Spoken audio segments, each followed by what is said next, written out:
নমস্কার, আমি সাক্ষ্যদীপা। ব্রততী পরম্পরা ডিজিটাল নিউজে আপনাদের স্বাগত। আজকের শিরোনামে,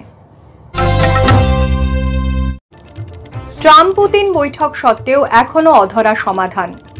অতীত থেকে ভবিষ্যতে বয়ে চলেছে কল্লোলিনী কলকাতা। শুরুটা কোথায়?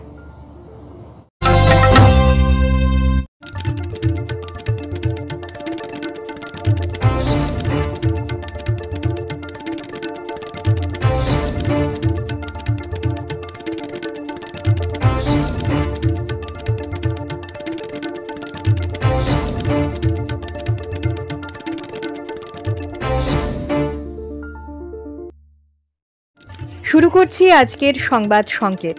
ডিজিটাল ইন্ডিয়া এবং মেক ইন ইন্ডিয়া দিশায় অনুপ্রাণিত হয়ে তৈরি হয়েছে এক সম্পূর্ণ স্বদেশী প্রযুক্তি প্ল্যাটফর্ম অ্যাডভান্সড পোস্টাল টেকনোলজি। ভারতীয় ডাক বিভাগ সারা দেশে প্রায় ৫,৮০০ কোটি টাকার এই প্রযুক্তি চালু করেছে, যা ডাক বিভাগকে এক বিশ্বমানের পাবলিক লজিস্টিক সংস্থায় রূপান্তরিত করবে বলে দাবি কেন্দ্রের। গত ২০শে আগস্ট ওড়িশার বালেশ্বর জেলার চাঁদিপুর থেকে শেষ সফল উৎক্ষেপণ হল দেশীয় প্রযুক্তিতে তৈরি ইন্টারমিডিয়েট রেঞ্জ ব্যালিস্টিক ক্ষেপণাস্ত্র অগ্নি 5-এর, যেটি ১,৫০০ কিলোগ্রাম ওজনের অপরমাণু বিস্ফোরক অথবা পরমাণু অস্ত্র বহন করে ৫,০০০ কিলোমিটার দূরে থাকা এক বা একাধিক লক্ষ্যবস্তুতে আঘাত হানতে সক্ষম। মেক ইন ইন্ডিয়া কর্মসূচির মিশন দিব্যাস্ত্রের অঙ্গ হিসেবেই এই উৎক্ষেপণ। এর সাথে সাথেই বিশ্বের ষষ্ঠ দেশ হিসেবে এই পাল্লার ক্ষেপণাস্ত্রের অধিকারী হল ভারত। ইসরো এবং নাসার যৌথ সিনথেটিক অ্যাপারেচার মিশন নিশার এবার সবচেয়ে বড় রাডার অ্যান্টেনা স্থাপন করল পৃথিবীর কক্ষপথে। পৃথিবী থেকে ৪৬০ মাইল দূরে মহাকাশে স্থাপন করা এই বিশেষ ক্ষমতা সম্পন্ন রাডার অ্যান্টেনাটি ৩৩ ফুট দীর্ঘ, যার কাজই হবে মূলত হিমবাহ, জঙ্গল, ভূকম্পন, জলবায়ু পরিবর্তনের মতো প্রাকৃতিক বিপর্যয়ের খবর দেওয়া।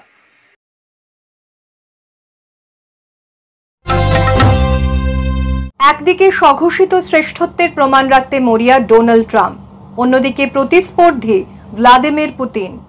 সুদূর আলাস্কায় বসে ইউক্রেনের ভাগ্য নির্ধারণে বসেছিলেন দুজনে, কিন্তু প্রায় এক সপ্তাহ গড়িয়ে গেলেও এখনো পৌঁছানো গেল না কোনো সমাধান সূত্রে। বিশ্ব আজও জানল না কবে থামবে রাশিয়া ইউক্রেন যুদ্ধ। বিস্তারিত প্রতিবেদনে। উদ্দেশ্য অনেক। পৃথিবীতে ঘটে চলা সব যুদ্ধ থামানোর কৃতিত্বে নেওয়া যদি একদিকে থাকে, অন্যদিকে রয়েছে বিশ্বজোড়া বাণিজ্যের জগতে মার্কিন শ্রেষ্ঠত্বের প্রমাণ রাখা। প্রতিস্পর্ধী দেশ যেমন রাশিয়া, চীন বা ইউরোপীয় ইউনিয়নকে চাপে রাখার পাশাপাশি ভারতের মতো বৃহৎ বাজারকে দখল করাও রয়েছে মার্কিন প্রেসিডেন্টের উইশ লিস্টে।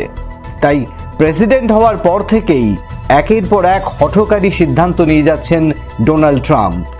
তা সে শুল্ক বাড়ানোই হোক বা ইসরায়েল হামাসের যুদ্ধে নাক গলিয়ে ইরানের পরমাণু প্রকল্পে বোমা ফেলে আসাই হোক, দাবি জানাচ্ছেন যুদ্ধ থামিয়ে দেওয়ার। তার আগে ভারত পাক সংঘাত থামিয়ে দেওয়ার কৃতিত্ব নেওয়ার চেষ্টা তো করেইছেন অসংখ্যবার।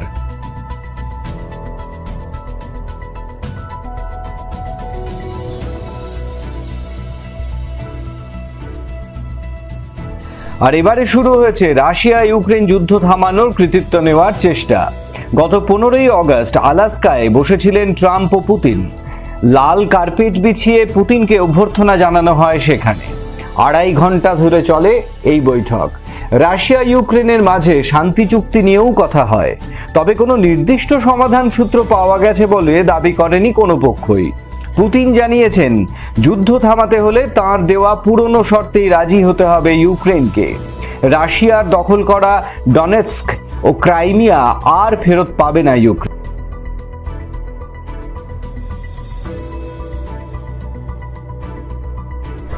এরপর গত 18ই আগস্ট সোমবার দুপুরে হোয়াইট হাউসের ওভাল অফিসে ট্রাম্পের সঙ্গে বৈঠকে বসেন ইউক্রেনের প্রেসিডেন্ট ভলোদিমির জেলেনস্কি। গতবার ওভাল অফিসে গিয়ে রীতিমতো অপমানিত হয়ে ফিরতে হয়েছিল তাকে, তাই এবার জেলেনস্কির সাথে ছিলেন বেশ কিছু ইউরোপীয় নেতা। বৈঠক শেষে জেলেনস্কি জানান যে বিভিন্ন স্পর্শকাতর বিষয় নিয়ে তাদের মধ্যে কথা হয়েছে। তার মধ্যে প্রথমেই ছিল কিয়েভের নিরাপত্তা নিশ্চিত করা। জানা গেছে খুব তাড়াতাড়ি হবে রাশিয়া ইউক্রেন বৈঠক, আর তারপরেই রাশিয়া ইউক্রেন আমেরিকা ত্রিপাক্ষিক বৈঠক। যাই হোক না কেন, যুদ্ধ যত তাড়াতাড়ি থামে ততই মঙ্গল।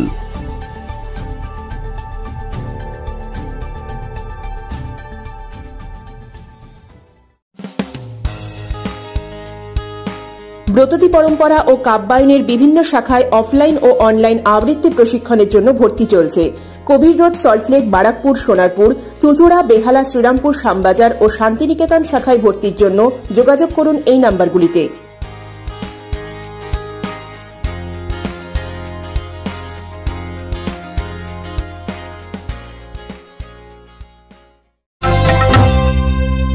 কলিকাতা চলিয়াছে নড়িতে নড়িতে।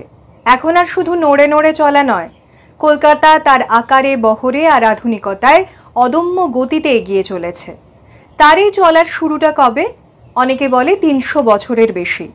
1690 খ্রিস্টাব্দের 24শে আগস্ট ইস্ট ইন্ডিয়া কোম্পানির কমিশনার জব চাণক্যের কলিকাতা বন্দরে পদার্পণ করার দিনটিকে কলকাতার জন্মকাল ধরা হয়।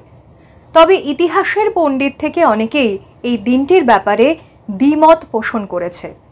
বিভিন্ন নথিপত্রের তথ্যে পাওয়া যায় কলকাতার জন্মকাল অনেকটা সময় আগেই। এই সন্ধানে আমরাও একটু কলকাতার ইতিহাসে নজর রেখে দেখি। ভারতে ব্রিটিশরা যতদিন রাজত্ব করেছে ততদিন তাদের নিজস্ব গৌরব গরিমাকে ফলাও করে সর্বোচ্চ আসনে প্রতিষ্ঠা করার তাগিদে নানা রকম মিথের সৃষ্টি করে গেছে। কলকাতা নগরী পত্তন এবং তার পিছনে ইংরেজ ইস্ট ইন্ডিয়া কোম্পানির কর্মচারী জব চাণক্যের ভূমিকা তেমনই একটি ভ্রান্ত মিথ। তবে ইতিহাস কখনই মিথের সাথে আপোষ করে না কোনো জাতি বা গোষ্ঠীর অহেতুক আবেগমথিত গরিমার সাথে। তাই ইতিহাসের আলোকে নির্দিষ্ট সময় ও ঘটনাপঞ্জি অনুযায়ী এই শহরের সূচনার ব্যাপারে পর্যালোচনা করা দরকার। ইতিহাস বলছে মধ্যযুগের শেষে ইংরেজরা আসার বহু আগে ইউরোপীয় যে জাতিটি বাংলায় পা রেখেছিল তারা হলো পর্তুগিজ। হুগলি জেলার সরস্বতী গঙ্গার সংযোগস্থলে অবস্থিত আদি সপ্তগ্রাম বাণিজ্য নগরীটিতে পর্তুগিজরা ব্যবসা করা শুরু করে।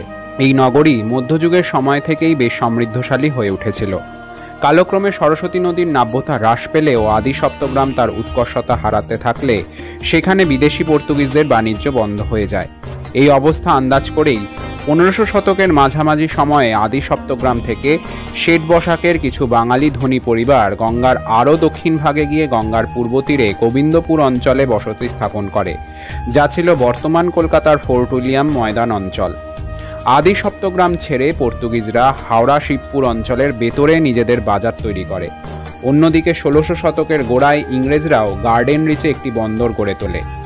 ধীরে ধীরে পর্তুগিজদের সাথে তাদের রেষারেষি শুরু হয় এবং পর্তুগিজদের দস্যুবৃত্তি মোগল সম্রাট শাহজাহান কড়া হাতে দমন করলে স্থানীয় বাঙালি বণিকদের সাথে পর্তুগিজদের ব্যবসায়িক সম্পর্কের অবসান ঘটে এবং সেই জায়গায় ইংরেজরা প্রবেশাধিকার পায়।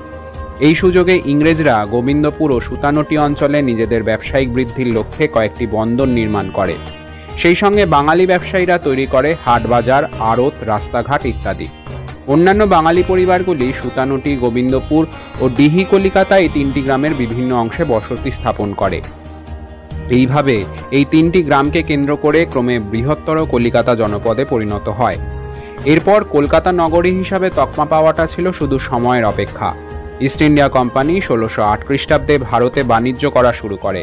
1690 খ্রিস্টাব্দে কোম্পানি সুতানটি, গোবিন্দপুর ও কলিকাতা এই 3টি গ্রাম ক্রয় করার সত্ত্ব লাভ করে এবং এই কাজেরই দায়িত্ব নিয়ে কলিকাতাতে আসেন কোম্পানির আধিকারিক জব চাণক্য। কলকাতায় আসার পর বেশি দিন জীবিত ছিলেন না। কোম্পানির কাজের জন্য কয়েকটি বাড়িঘর তৈরি করা ছাড়া আর কিছুই করে যেতে পারেননি। ধীরে ধীরে ব্রিটিশ সাম্রাজ্য শক্তির অন্যতম কেন্দ্রবিন্দু হিসাবে লন্ডনের পরেই মেট্রোপলিটন কলকাতা নগরীর মাহাত্ম্য সমগ্র বিশ্বের দরবারে সুপ্রসিদ্ধ হয়ে ওঠে। তবে ব্রিটিশদের বদান্যতা ছাড়াই কলকাতার অস্তিত্ব আমরা মধ্যযুগের সময় থেকেই দেখতে পাচ্ছি। মধ্যযুগের মনসামঙ্গল কাব্য, আবুল ফজলের আইনি আকবরী, আবার আধুনিক কালের হুতুম প্যাঁচার নকশা, রাধারমণ মিত্রের কলিকাতা দর্পণ প্রভৃতি গ্রন্থে কলকাতার উল্লেখ, এমনকি বিস্তৃত বিবরণ আছে। শতাব্দীর পর শতাব্দী ধরে গঙ্গায় যেমন জল বয়ে গেছে, তেমনি সময়ের প্রভাবে অনেক ঘটনা, অনেক ইতিহাসের সৃষ্টি হয়েছে এই শহর কলকাতায়। রাজনৈতিক থেকে সামাজিক সকল ক্ষেত্রেই নানা পট পরিবর্তন, অনেক উত্থান পতন এই শহরে সংগঠিত হয়েছে ও আগামী দিনেও হবে। সেই সব কিছুরই পাশাপাশি আমাদের গর্ব হিসাবে, শহরবাসীর গর্ব হিসাবে কলকাতা তার আপন গরিমায় আরও কয়েক শতাব্দী ধরে বিরাজমান থাকবে।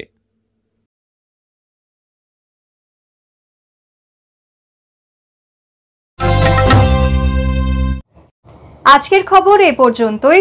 পরবর্তী সংবাদের জন্য চোখ রাখুন ব্রততী পরম্পরা ডিজিটাল নিউজ চ্যানেলে আগামী সপ্তাহে ঠিক সন্ধে 7:30টায়। নমস্কার।